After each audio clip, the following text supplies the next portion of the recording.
Paz do Senhor para os irmãos. Convido você a abrir a sua Bíblia comigo, na primeira epístola de João, capítulo de número 1 e o versículo de número 5. Enquanto os irmãos vão abrindo a sua Bíblia, eu quero agradecer a Deus e aos meus pastores pela oportunidade, pastor Elias, pastor Joinville, pastor Jeremias, pela oportunidade de poder compartilhar com os irmãos a palavra de Deus nessa noite. Todos os irmãos acharam? Eu vou ler um versículo, nós vamos ler até o versículo de número 17, do 5 ao 17, do capítulo 2. Nós vamos ler o capítulo 1, versículo 5, até o 2, versículo 17. Amém? Eu vou ler um versículo, os irmãos leem o seguinte. Diz assim a palavra de Deus: E esta é a mensagem que dele ouvimos e vos anunciamos, que Deus é luz e não há nele treva nenhuma.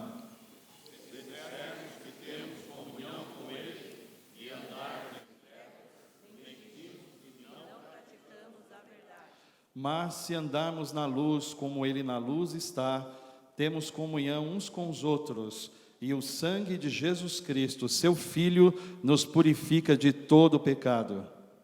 Se dissermos que não temos pecado, enganamos a nós mesmos, e não há verdade em nós. Se confessarmos os nossos pecados, ele é fiel e justo para nos perdoar os pecados e nos purificar de toda a injustiça.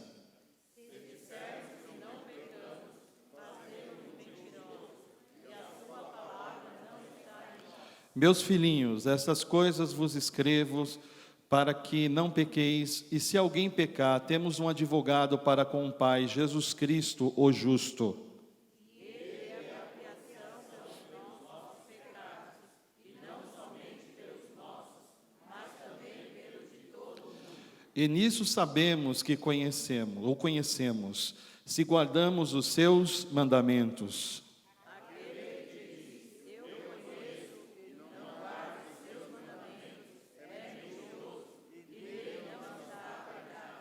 Mas qualquer que guarda a sua palavra, o amor de Deus está nele verdadeiramente aperfeiçoado.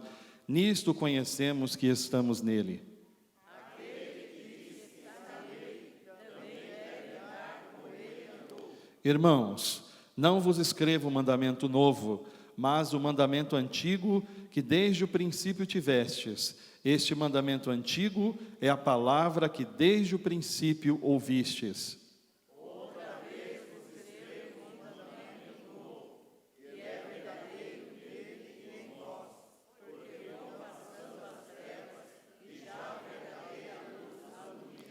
Aquele que diz que está na luz e aborrece o seu irmão, até agora está em trevas. Aquele que ama seu irmão está na luz, e nele não há mais trevas. Mas aquele que aborrece a seu irmão está em trevas e anda em trevas e não sabe para onde deva ir, porque as trevas lhe cegaram os olhos.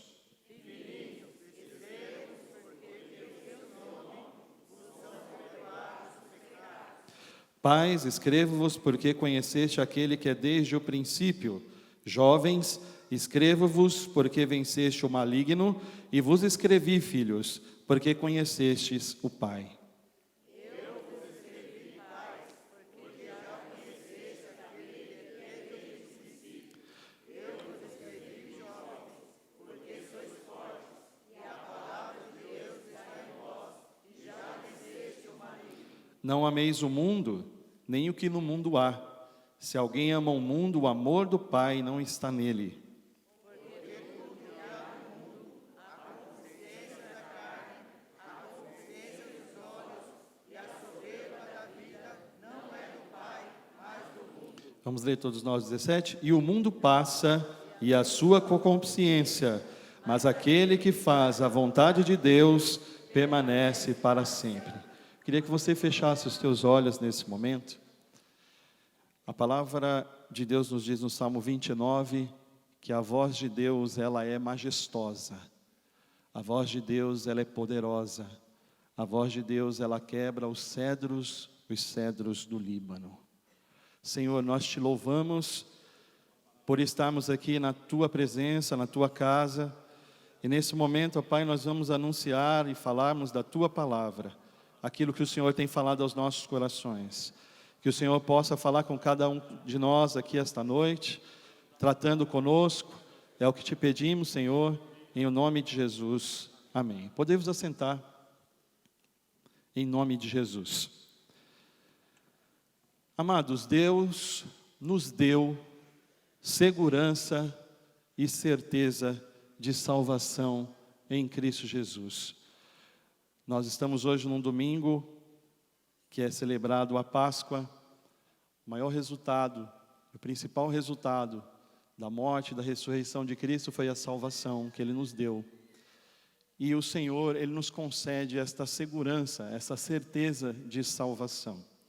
Esse texto que nós acabamos de ler, esta carta, ela foi escrita pelo apóstolo João, filho de Zebedeu, irmão de Tiago, o discípulo que é conhecido como discípulo do amor, aquele que foi o único dos apóstolos que subiu o monte da crucificação e que também testemunhou a ressurreição do nosso Senhor e Salvador Jesus Cristo.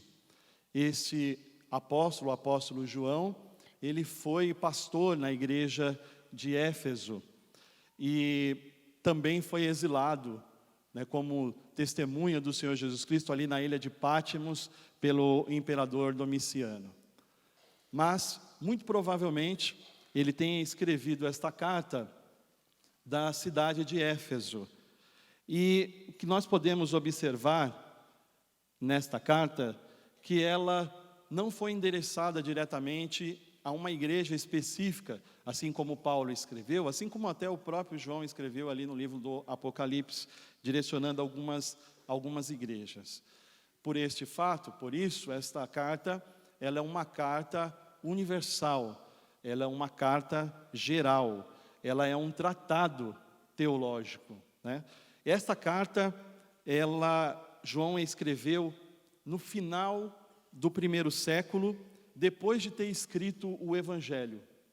Para os irmãos terem ideia, quando ele escreveu o Evangelho, já haviam se passado mais de 30 anos que Mateus, Marcos e Lucas já haviam escrito os evangelhos, que é chamado de evangelhos sinóticos. Mas tanto a epístola que nós acabamos de ler, quanto o evangelho, ele tem propósitos específicos. Embora sejam propósitos distintos, mas eles se complementam. Eu queria que você lesse comigo o Evangelho de João, capítulo 20, versículo de número 31. Abra sua Bíblia comigo. Nós vamos ver que o Evangelho de João, ele tem duas teses. Porém, foram escritos para que creiais que Jesus é o Cristo, o Filho de Deus. Esse é o primeiro propósito do Evangelho. Foi escrito para que nós crêssemos e reconhecêssemos Jesus como Filho de Deus. E depois ele fala, para que crendo tenhais vida em seu nome. Então nós temos o primeiro propósito do Evangelho sendo escrito, para provar que Jesus Cristo, Ele é Deus, e para que todo aquele que nele crê venha a ser salvo. E João, ele vai desenvolver essas duas teses, provar que Jesus Cristo é Deus, que Ele é o Filho de Deus, Ele é o enviado, o prometido do Senhor a nós, e para que crescemos, crendo nele podemos ser salvos. Ele vai desenvolver isso registrando 7 milagres e 7 declarações. Os 7 milagres que ele vai selecionar para provar que Jesus Cristo, Ele é Deus, Ele é o Senhor. A transformação da água em vinho, como as irmãs bem aqui cantaram, a cura do filho do funcionário do rei, a cura do paralítico de Betesda, a multiplicação dos pães e peixes, Jesus caminhando por cima do mar da Galileia, a cura do cego ali de nascença e a ressurreição de Lázaro. Então ele seleciona esses 7 milagres e ali ele desenvolve esta tese.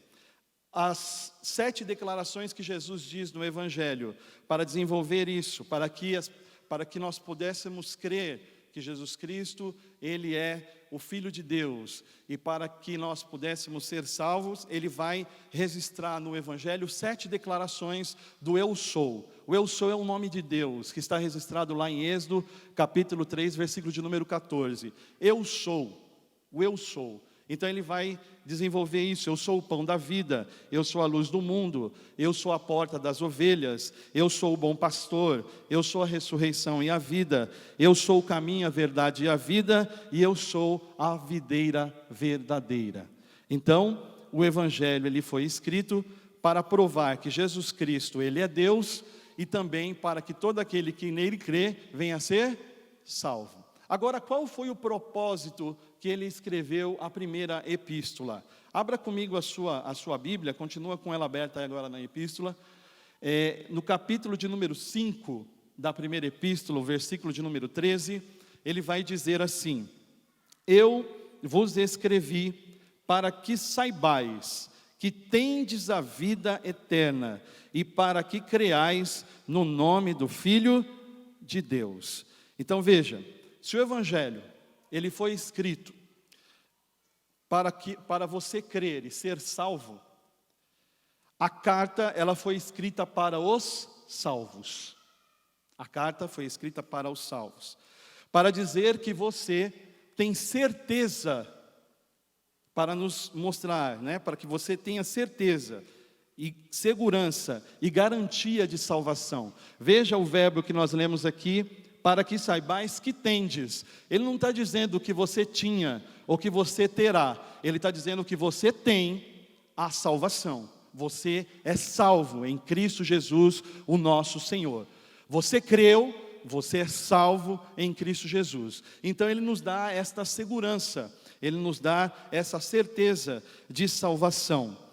E só que nós podemos ver, inclusive no próprio Evangelho, assim como na epístola, que a salvação ela não é uma hipótese, a salvação ela é um fato. A salvação em Cristo Jesus, ela é um fato. Mas eu fico pensando nessa questão da certeza que ele nos dá da salvação, e nós vemos aí 2 perigos em relação a isso. Há pessoas que são salvos e não sabem que são salvos. Ou seja, ela é salva e ela vive insegura em relação à sua salvação.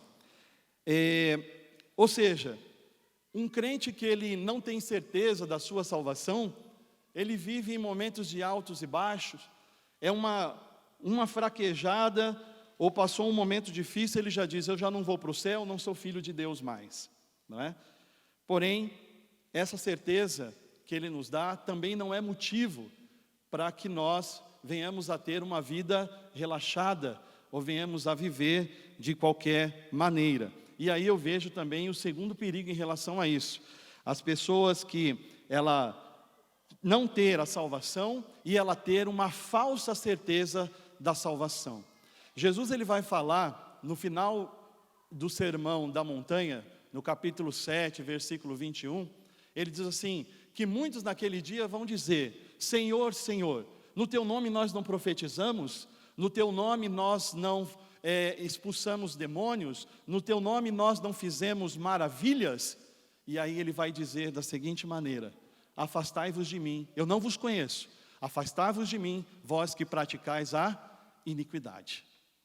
Então tem 2 perigos aí: a pessoa viver uma vida de insegurança, ela é salva e vive insegura, ou aquele que pensa que é salvo e ele não é salvo, né? Tem uma falsa certeza de salvação. Mas por que então João escreve essa carta? Ele escreve essa carta não apenas para dizer a nós que nós temos essa certeza de vida eterna, essa certeza de salvação, mas para que nós venhamos colocar o prumo de Deus na nossa vida, na nossa própria vida, para que nós possamos aferir esta segurança, essa certeza de salvação, para nós não termos uma falsa certeza de salvação. Se lhe perguntarem para você hoje, ou até mesmo eu lhe perguntar: você é salvo? Você vai me dizer: eu sou. Mas como você pode garantir isso? Qual a garantia que você tem? Qual a segurança que você tem? Como você pode aferir isso? Como você pode dizer que você realmente é verdadeiramente um cristão? Como nós podemos colocar o prumo de Deus na nossa vida, no nosso coração, e vermos se realmente nós temos e vivemos a salvação perfeita e maravilhosa em Cristo Jesus, que é um dom de Deus, ela não vem de nós. A Bíblia nos diz que Ele nos vivificou estando nós mortos em pecados e delitos. A salvação, ela é um dom de Deus. Ela é um dom de Deus. Amém? Então, João vai desenvolver, nesse texto que nós acabamos de ler, 3 formas de você aferir isso. Ele vai nos dar 3 provas. Ele vai nos dar a prova moral, repita comigo, prova moral, prova social e a prova doutrinária. 3 coisas que nós podemos ver nesse texto, para podermos ver e termos certeza que a salvação que nós vivemos, que estamos vivendo, não é uma falsa salvação, não é uma salvação ilegítima. Leamos comigo aqui, vamos ler para a gente poder entender melhor isso que eu quero falar aqui aos irmãos. Nós vamos ver primeiro esta prova moral.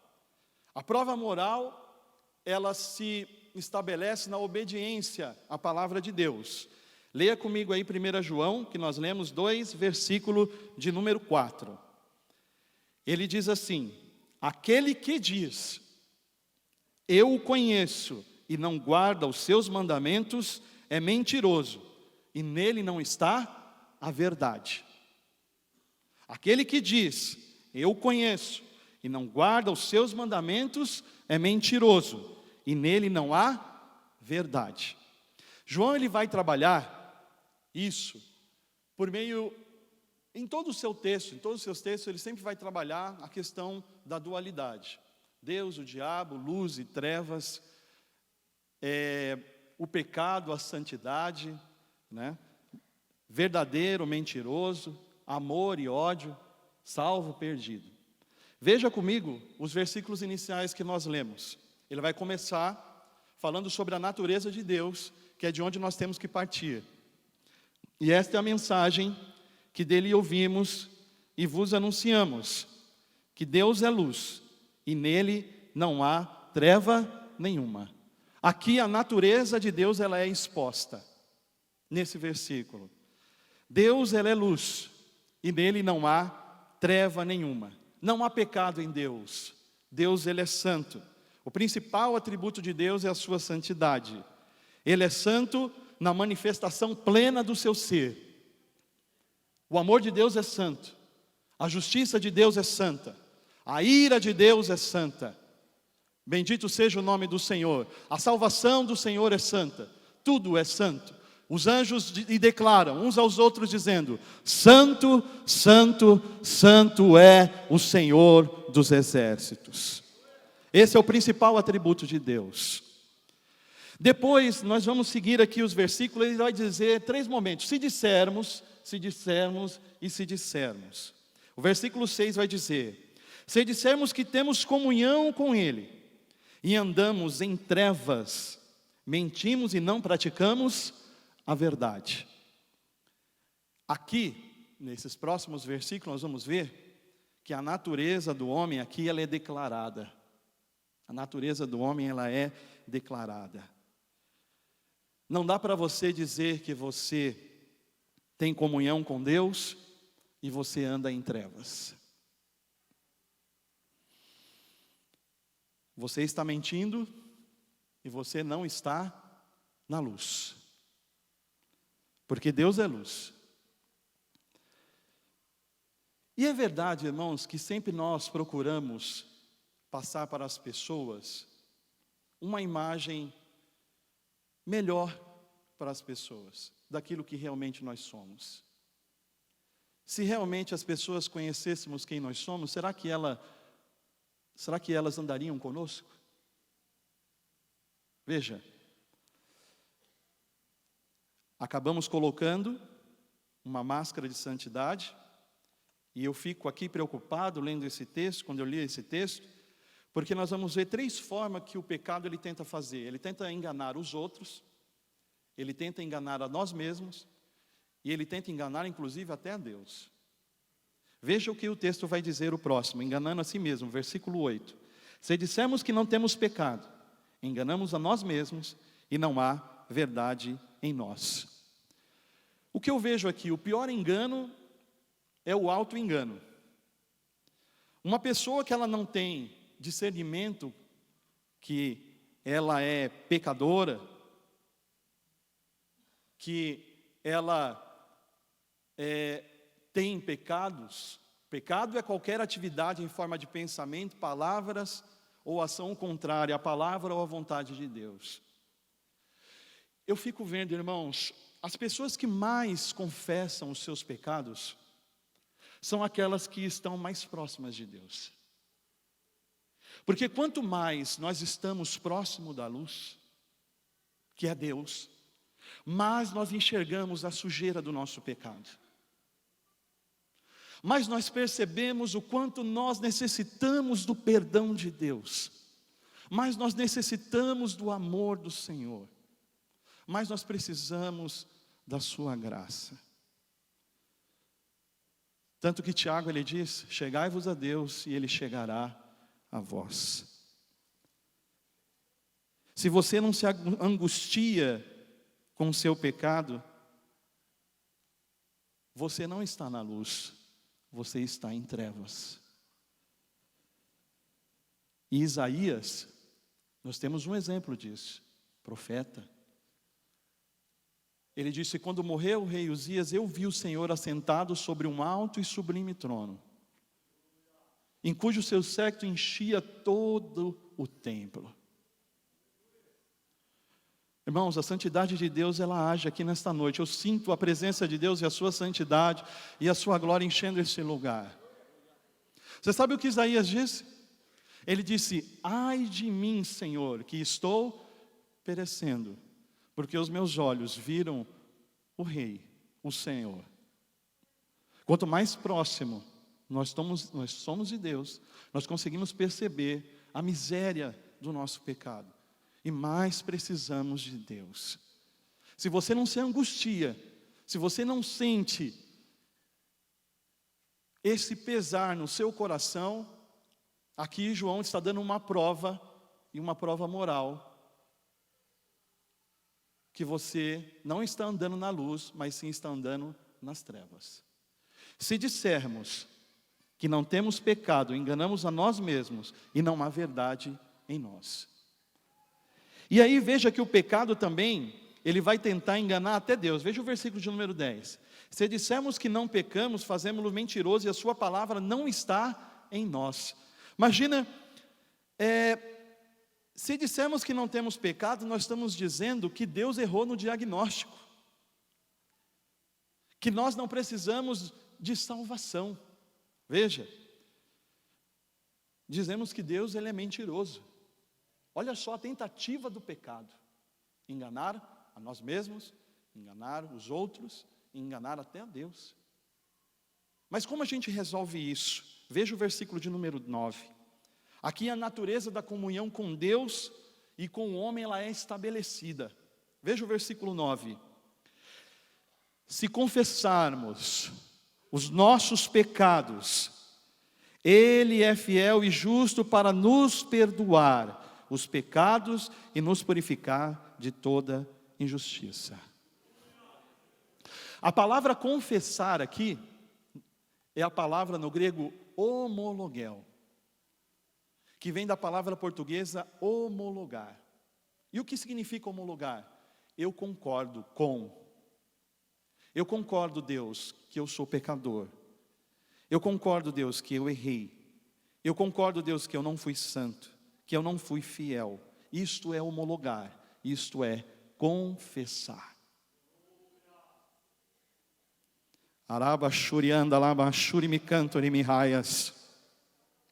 Mas qual que é o nosso problema? Quando nós pecamos, nós fazemos como Adão, nós fazemos como Caim, nós nos escondemos.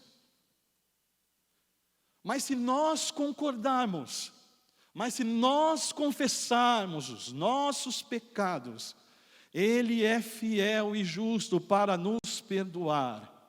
Irmão, não há pecado na face desta terra que o sangue precioso de Jesus Cristo não possa equacionar, não possa purificar, aleluia, não possa perdoar.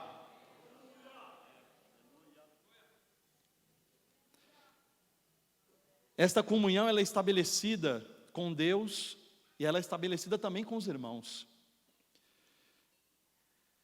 Você sabe por que a gente briga? Você sabe por que a gente acaba magoando as pessoas? Você sabe por que muitas das vezes até puxamos os tapetes das pessoas? Porque nós não andamos na luz assim como Ele na luz está. Agora, se nós andarmos na luz, o sangue de Jesus Cristo, seu Filho, nos purifica de todo o pecado. E Ele aqui vai nos dar uma ênfase à obediência à palavra de Deus. Veja, nos versículos de número 15 ao versículo de número 17, Ele vai nos dizer que nós fomos salvos do mundo, para estarmos no mundo, mas para não amarmos o mundo. Eu ilustro isso para você. Esses dias eu estava vendo um pessoal na TV andando de canoa. Você vê, a canoa ela está no rio, mas a água não pode estar dentro da canoa. Você está no mundo, mas o mundo não pode estar em você. O mundo não pode estar em você. Bendito seja o nome do Senhor nosso Deus. O mundo aqui, que está falando aqui em João, não é o mundo criado por Deus. O mundo, a natureza. Ele está falando de um sistema corrompido. Um sistema que a Bíblia vai nos dizer que jaz no maligno, que jaz no pecado. Um mundo que ele busca seduzir você a cada dia com propostas sedutoras para te afastar da presença de Deus. E aí, irmãos, o capítulo 3, o versículo de 8 diz assim, que nós não devemos amar o mundo, porque a Bíblia vai nos dizer que tudo o que há no mundo, a concupiscência dos olhos, a soberba da vida, não vem do Pai, mas do mundo, e o mundo passa, e a sua concupiscência, mas aquele que faz a vontade de Deus, aquele que obedece a palavra de Deus, ele permanece para sempre. A palavra igreja vem da palavra ex-eclesia, ex-ecletos, significa ser chamado para fora, ou seja, nós somos chamados por Deus desse sistema, e não devemos voltar assim para Ele. Então aqui Ele nos dá uma prova moral. Você quer saber se realmente você tem certeza de vida eterna, se você tem a salvação? Aqui está a prova moral, a obediência à palavra de Deus, andar na luz, assim como Ele na luz está. A segunda prova que João vai nos dar é a prova social. Repita comigo, prova social. Vamos ler no capítulo 2, versículo 3, diz assim: e nisso sabemos que o conhecemos, se guardarmos os seus mandamentos. Mandamento aqui, que é a palavra entolás, ela traz o sentido de decreto, ela traz um sentido realmente de mandamento, ou até mesmo de ordem. Mas João ele vai explicar o que ele chama de mandamento. Abra comigo a sua Bíblia, continua com ela aberta no capítulo 3 da própria epístola, o versículo de número 23, ele diz assim: e o seu mandamento é este, que creiamos no nome de seu Filho Jesus Cristo, e nos amemos uns aos outros segundo o seu mandamento. E aí vem ele fala novamente a segunda vez, segundo o seu mandamento. Mas que mandamento é esse que ele ainda continua a dizer? Amar uns aos outros, crer no Senhor Jesus e amar uns aos outros. Esse mandamento que ele está dizendo está em João, no Evangelho de João, capítulo 13, e o versículo de número 34. Olha o que diz: um novo mandamento vos dou, que vos ameis uns aos outros, como eu vos amei a vós. Que também vós uns aos outros vos ameis. E nisso todos conhecerão que sois meus discípulos, se vos amardes uns aos outros. A maior prova do discipulado cristão aqui é esta manifestação do amor. Aqui está uma prova social, se realmente você está vivendo uma salvação legítima. A prática, o exercício do amor de Deus. E Ele nos chama aqui a atenção para nós amarmos aos nossos irmãos, amarmos os outros assim como Ele nos amou. O amor de Deus, Ele é um amor sacrificial, Ele é um amor doador. Se nós pegarmos João capítulo 3, versículo 16, o que diz lá? Porque Deus amou o mundo de tal maneira que deu para todo aquele que nele crê, não pereça, mas tenha vida eterna. Eu sempre me perguntava o que significava essa palavra de tal maneira. E aí, fazendo uma leitura mais aprofundada dele, existe um tempo no auristo, ou um tempo no grego chamado auristo, que não existe na língua portuguesa. Na língua portuguesa a gente tem um tempo linear, que é passado, presente e futuro. O auristo é uma ação pontilhar, é um ato único e para sempre. O que isso significa? Que o amor de Deus para conosco foi um ato único e para sempre. Nunca vai existir um tempo em que Deus não vai te amar. O amor de Deus é único. O amor de Deus, Ele é doador, Ele é sacrificial. Ele é um amor que nos envolve, Ele é um amor que nos santifica, é um amor que nos salva, um amor que nos perdoa, um amor que não faz acepção ou escolhas. Esse amor, irmãos, ele é glorioso. Quando ele é derramado em nossos corações, não sei se você sente agora este amor de Deus no seu coração. É um amor sacrificial, um amor doador. Mas, como nós podemos amar os irmãos, como nós poderemos praticar e vivenciar o amor de Deus na sua extensão, na sua profundidade, na sua altura, no seu comprimento? Você diz, mas irmão, eu sou tão ruim, eu sou assim, eu sou meio ignorante, Veja o que a Bíblia vai dizer em 1 João 4, versículo 19. Olha o que ele diz: nós amamos porque Ele nos amou primeiro. Nós amamos porque Ele nos amou primeiro.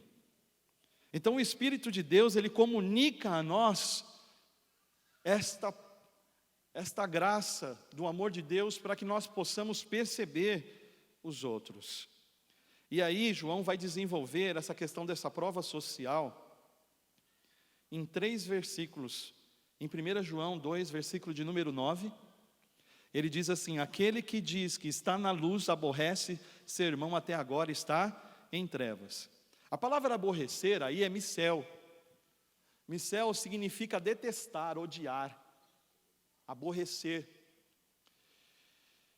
Veja que se nós detestamos os nossos irmãos, veja, se nós odiamos os nossos irmãos, ele vai dizer que nós estamos em trevas. Em nós não está a luz de Deus. E ele vai continuar dizendo, capítulo 3, versículo 15: qualquer que aborrece a seu irmão é homicida, e vós sabeis que nenhum homicida tem permanentemente nele a vida eterna. Então quem aborrece seu irmão, quem detesta, quem odeia, ele classifica como homicida. E aqui faço lembrar que ele é a mesma aplicação como se fosse Mateus 5, versículo de número 28. Aquele que olha para uma mulher, ele vai dizer o texto, e simplesmente a desejou no seu coração, já cometeu o adultério com ela. O simples fato de você odiar, de você detestar, você fala assim, olha, eu amo a Deus, mas aquele irmão, não dá. Se você pudesse, você colocaria a perna ali para ele tropeçar, cair e morrer. Tem alguma coisa errada nisso. Aqui está uma prova social, se realmente eu nasci de novo, e se eu realmente tenho a salvação em Cristo Jesus. Então ele diz, primeiro, está em trevas, ele é homicida, Veja o capítulo 4, versículo 20, e ele vai concluir dizendo: se alguém diz, eu amo a Deus, e aborrece seu irmão, é mentiroso. Por quê? Pois quem não ama seu irmão, a qual viu, como pode amar a Deus, a qual ele não viu? É contraditório. É contraditório. Então ele vai dizer que aquele que aborrece, que detesta, que odeia, ele está em trevas, ele é homicida e ele é mentiroso. Mentiroso. Agora, quem que é meu irmão? Eu me fiz essa pergunta. E aí eu estava dormindo, irmão, numa madrugada, e Deus falou comigo. Quem que era meu irmão? E ele me falou da parábola do bom samaritano.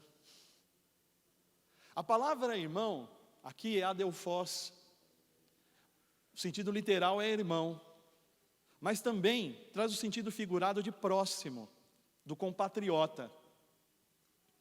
A palavra que é usada lá em Lucas 10, 25 ou 27, é a palavra ton plesion, que é próximo, também significa irmão. E aí, a palavra vai significar que é o próximo, é o vizinho, é quem está perto, é o companheiro, aquele que está próximo. Eu preciso ver Deus no meu próximo. Eu preciso ver o amor de Deus no meu próximo. Olha a prova social que Ele nos dá.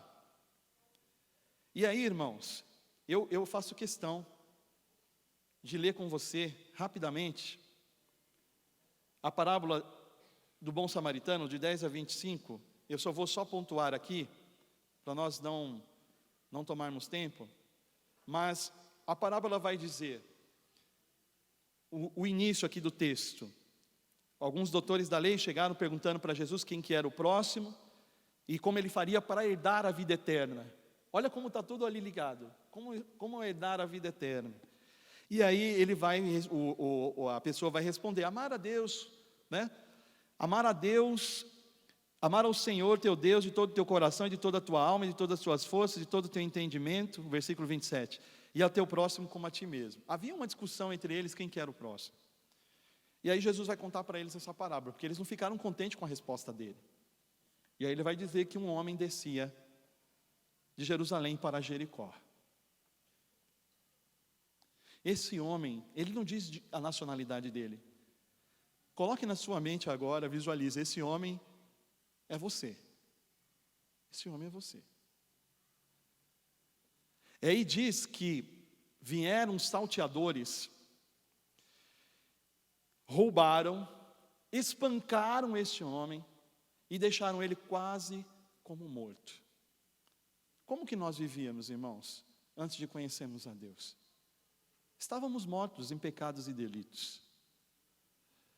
Mas veja, no mesmo caminho, vai dizer uma outra personagem que é um sacerdote. Ele vê aquele homem caído, machucado, quase como morto, e ele passa de largo. Vem um levita no mesmo caminho, e ele faz a mesma coisa, passa de largo. Aí vem um samaritano. O samaritano era uma pessoa que não era muito bem quista pelos judeus, porque eles achavam que eles eram impuros. Eles eram impuros. Olha o mistério de Deus aí, irmão. Eles eram impuros. Aí Jesus pega a figura do samaritano. Aí a Bíblia vai dizer assim, que ele chegou ao pé dele. Vai vendo o que Jesus fez conosco. Olha como nós estávamos. Chegou ao pé dele, vendo-o, moveu de íntima compaixão, atou-lhe as feridas, aplicou-lhe azeite e vinho, colocou sobre a sua cavalgadura, levou-lhe na estalagem e cuidou dele. E partindo no outro dia, tirou 2 dinheiros e deu-lhe ao hospedeiro e disse-lhe, cuida dele, e tudo quanto mais ele gastar, te o pagarei quando eu voltar.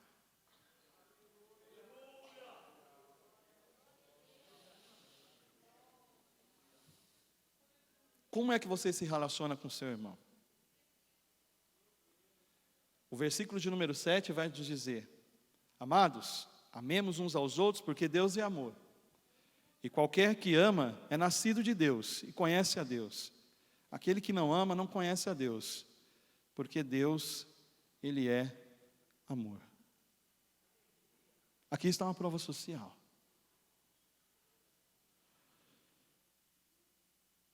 E a Bíblia vai nos dizer, em 1 João 2,5, mas qualquer que guarda a sua palavra, o amor de Deus está nele verdadeiramente aperfeiçoado.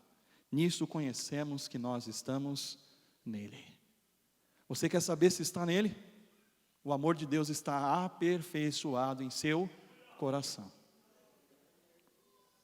Depois nós vamos ter aqui a prova doutrinária.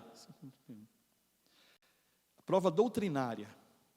Leia comigo, capítulo 2, versículo 22, ele diz assim: quem é mentiroso, senão aquele que nega que Jesus é o Cristo?